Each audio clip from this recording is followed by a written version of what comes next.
ऐसी क्या चीज है जिसे हम बदल करके अपने जीवन को बदल सकते हैं? क्या नौकरी में बढ़ोतरी हो जाए तो हमारे जीवन का बदलाव हो सकता है?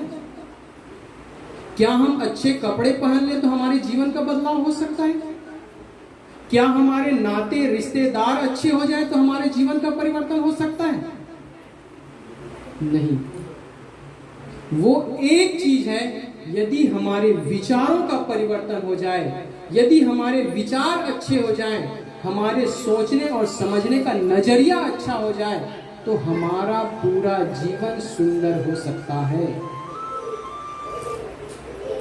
हमारा जीवन सुंदर हो सकता है। और हम सब उसी के लिए काम नहीं करते हैं। कभी भूख लगती है, प्यास लगती है, रहने के लिए घर की आवश्यकता होती है, हम क्या करते हैं? 2 वक्त की रोटी का इंतजाम करने के लिए हम क्या क्या नहीं करते। बच्चे पढ़ाई करना शुरू करते हैं, डिग्रियां प्राप्त करते हैं और ये चाहते हैं कि मुझे अच्छी नौकरी मिल जाए ताकि हम अच्छे ढंग से सुख सुविधा पूर्वक जीवन जी सकें। प्यास लगती है तो कहीं बोर खोलते हैं, कहीं कोई भी व्यवस्था करते हैं।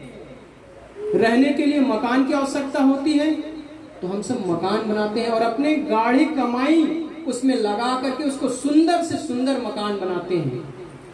लेकिन हमें दुख होता है, हमें पीड़ा होती है, हमें कष्ट होता है, हमारे जीवन में विपदा आती है, हमारे जीवन में आपत्ति आती है, उसके लिए हमने कौन सा काम किया है? क्या उसके लिए हमने कभी कोई वक्त निकाला है? क्या उसके लिए हमने कभी कोई फिक्स डिपॉजिट किया है? क्या उसके लिए हमने कोई ऐसा आदमी रखा है जो हमें जीवन जीने का तरीका सिखाए? कभी नहीं। भूख लगती है उसकी व्यवस्था कर लेते हैं, प्यास लगती है उसकी व्यवस्था कर लेते हैं, पहनने के लिए कपड़े चाहिए उसकी भी व्यवस्था कर लेते हैं। लेकिन हमारा मन दुखी होता है, हमें दुख होता है, हमें पीड़ा होती है, हमें कष्ट होता है, उसके लिए हम कभी कोई व्यवस्था नहीं करते। और संत गुरुजन इसी का काम करते हैं। संत गुरुजन हमें यही सिखाते हैं कि हमें अपने मन को कैसे बदलना चाहिए। ऐसा नहीं है कि हमारे जीवन में दुख आता है और संतों के जीवन में दुख नहीं आता, ऐसी बात नहीं है। जो दुख, जो पीड़ा आज हम सब झेले हैं अभी 2 दिनों में, वो दुख, वो पीड़ा आज से कई वर्षों पर वर्ष पूर्व 26 सितंबर 2012 को जब सदगुरु श्री अभिलाष साहब जी इस धराधाम से विलीन हुए थे, उस दिन भी मुझे वही हुआ था। उस वक्त को जब झेल गया तो लगा कि आज के बाद जो दुनिया में कुछ भी होगा उसको मैं आसानी से झेल लूंगा। जिंदगी में पहली बार ऐसा हुआ था कि मुझे बेहोशी आई थी, जिंदगी में पहली बार, और आज तक उसके बाद कभी मेरे जीवन में बेहोशी नहीं आई। वो वक्त आज भी जब याद करता हूं तो लगता है कि जीवन बदल सा गया है। मैं कहना चाहता हूं कि जिसके लिए हमें काम करना चाहिए, जिस चीज के लिए हमें वक्त निकालना चाहिए, हम सब उसके लिए वक्त नहीं निकाल पाते। ये बहुत बड़ी दुख की बात है। आपके पास भी 24 घंटा है और हम सबके पास भी 24 घंटा है, लेकिन हम सब संभवतः कम से कम दिन भर में 2 घंटा 3 घंटा अपने जीवन के लिए समय निकालते हैं। और आपका भी मन होता है कि मेरा मन हमेशा सुखी रहे, हमेशा प्रसन्नता पूर्वक जीवन जीऊं। आपके भी मन में ये होता है कि मैं हमेशा खुशी महसूस करूं, खुश रहूं, हंसते रहूं, मुस्कुराते रहूं। लेकिन उसके लिए हम क्या करते हैं? जब आप सबके जीवन में दुख होता है या कोई पीड़ा होती है, कष्ट होता है, तब आप क्या करते हैं? आप सिर्फ आंसू बहाते हैं। सच है ना? आप सब केवल आंसू बहाते हैं। क्यों? क्योंकि उस आंसू के बजाय कुछ ऐसा वक्त भी है जिसे हमने अपने जीवन में उतारने का काम अभी तक नहीं किया। अगर वो चीज हम सीख लिए होते तो हमारे जीवन में जो दुख आई है, जो पीड़ा आया है, वो बहुत हद तक इससे हम ऊपर उठ गए होते हैं। वो कैसे? एक छोटा सा उदाहरण, फिर अपनी बात समाप्त करूंगा। सदगुरु कबीर साहब ने कहा है, कमल पत्र है संत जन, कमल पत्र है संत जन, रहे जगत के माही, बालक केरी धाय जो आपन जानत ना। भारतवर्ष में एक सबसे सुंदर उदाहरण अध्यात्म को देने के लिए यदि है तो वो है कमल। दुनिया के किसी भी और देश में ये चीज नहीं है।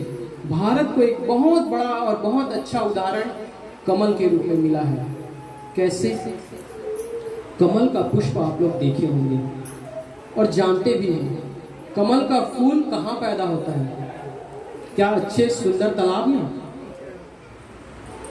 जिस तालाब में कीचड़ ना हो उस तालाब में कमल कभी नहीं खिलता। जिस तालाब में, जिस आप लोग की भाषा में कहूं, जिस डबरी में जब सबसे ज्यादा कीचड़ होगा ना, उसी तालाब में, उसी डबरी में कमल का फूल खिलता है। और कहाँ फूल खिलता है? उस कीचड़ से पैदा होकर के तालाब से ऊपर खिल जाता है। और खिलने के बाद होता क्या है? अगर आप एक अंजलि पानी भी उस कमल के ऊपर डाल दीजिए तो उसके ऊपर रुकने वाला नहीं है। यह सच है कि वो उसी कीचड़ में पैदा हुआ है और उसी पानी से उसका पोषक तत्व होता है, लेकिन कभी उस पानी के साथ वो लिपायमान नहीं होता, कभी उसकी संगति उस पानी के साथ नहीं होती। यदि तालाब में पानी बढ़ जाए तो वो कभी डूबती नहीं है, वो अपने तना को इतनी बढ़ा लेती है कि फिर तालाब के ऊपर हो जाती है। ठीक उसी प्रकार एक और उदाहरण सदगुरु कबीर देते हैं। क्या? एक गाय का जब बच्चा जन्म लेता है तो बड़े बुजुर्ग या बड़े घरानों में एक गाय रखी जाती है, जो आजकल की भाषा में दाई कह रही है। वो दाई का क्या करती है? जब बच्चा जन्म लेता है तो उसकी पूरी सेवा करती है। उसे उपटन कराना, मालिश करना, उसको नहलाना धुलाना, पेट सेकाई करना, उसकी इतनी सेवा करती है कि बच्चा अपनी माँ को कम, उस दाई को ही अपना माँ मान ले लग जाता है। लेकिन होता क्या है? एक दिन ऐसा वक्त आता है जब उस दाई की आवश्यकता उस बच्चे को नहीं होती है, उस दाई की आवश्यकता उस बच्चे को नहीं होती है।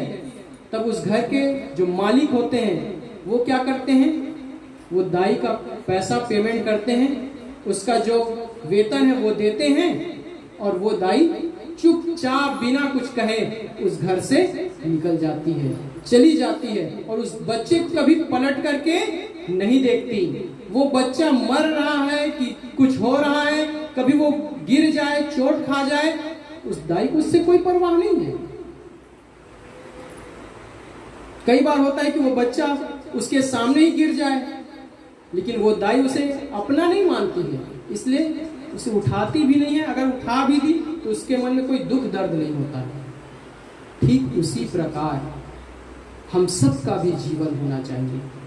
हम सब इस धरती पर जन्म लेते हैं, संत गुरुजन भी इसी धरती पर जन्म लेते हैं, लेकिन इस धरती पर जन्म लेकर के इस संसार से ऊपर उठ करके जीवन जीते हैं।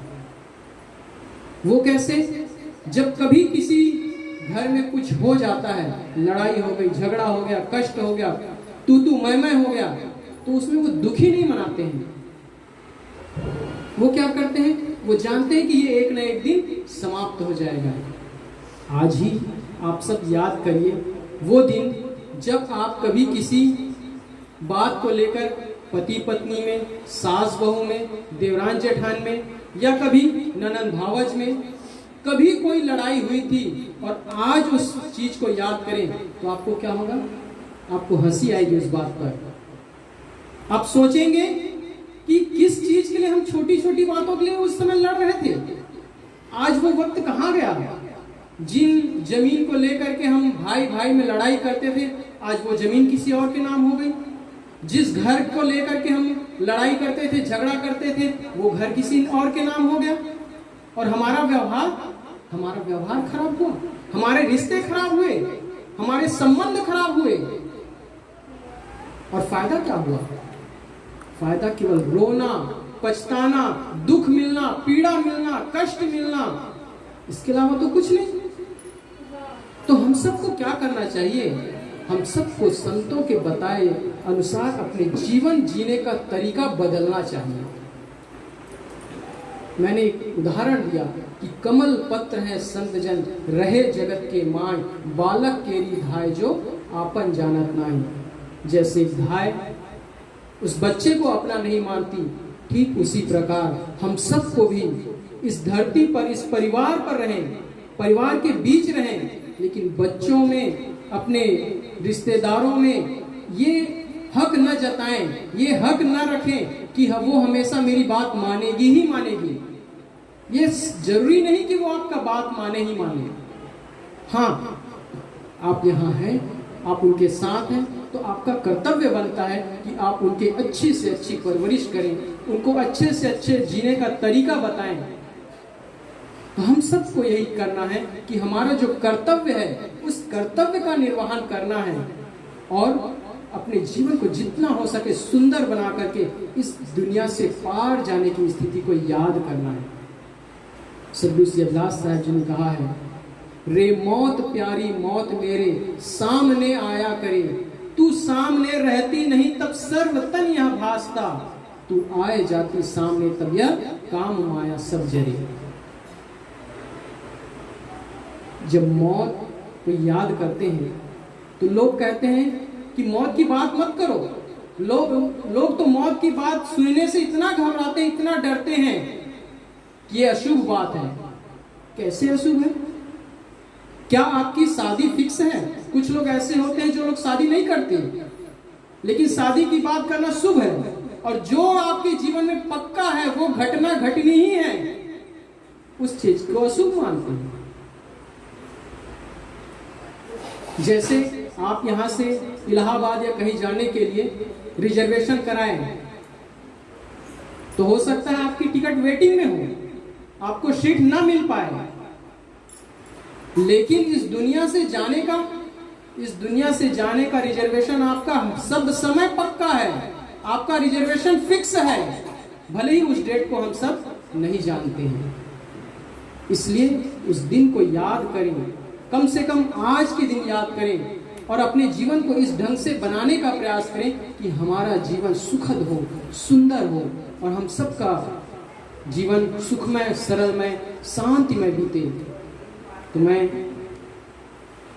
नानी माँ के चरणों में श्रद्धांजलि अर्पित करता हूँ और शोकाकुल परिवार के लिए यही शुभकामना करता हूँ कि आप सब, हम सब उनके जो जीवन उन्होंने हम सबको जी करके दिखाया है उससे प्रेरणा लें, उससे सीख लेकर के अपने जीवन को भी जितना हो सके सुंदर बनाने का काम करें।